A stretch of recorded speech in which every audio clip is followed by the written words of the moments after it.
Welcome back to Devices Setup, and today we will learn how to assign a static IP address to a TP-Link Wi-Fi extender. Let's first quickly check why there is a need to assign an IP to TP-Link extender. So assigning a static IP to your Wi-Fi extender makes it more reliable, easier to access, and less prone to random disconnects. Think of it as giving your extender a permanent home address instead of letting it move every day. To do this, simply log in into your Wi-Fi extender. You can do that by connecting your phone or computer to the TP-Link extender network.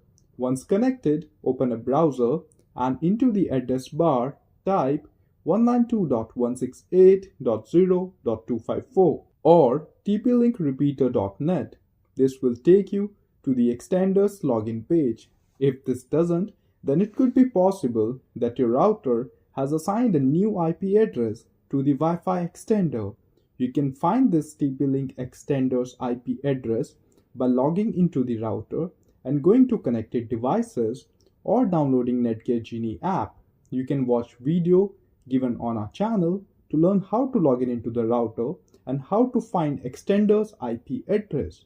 Once you get the IP, you simply need to type it into the address bar to access the extender's login page, and once logged in, tap on Advanced and then go to LAN settings. There, select the option which says use the following IP address.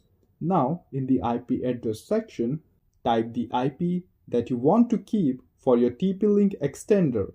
So suppose your default gateway or your router's IP address is 192.168.0.254, then you can keep the TP-Link extender's IP address ranging from 192.168.0.1 to anything in between till 192.168.0.253. Do not change the subnet mask, and the default gateway is your router, so do not change any other setting other than this and click Save Settings.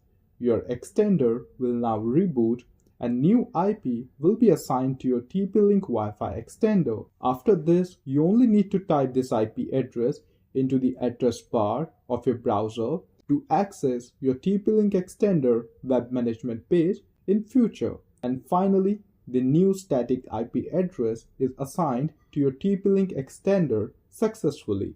And if you found this video useful, then please do hit like and subscribe, and I hope you have a blessed day. Thank you.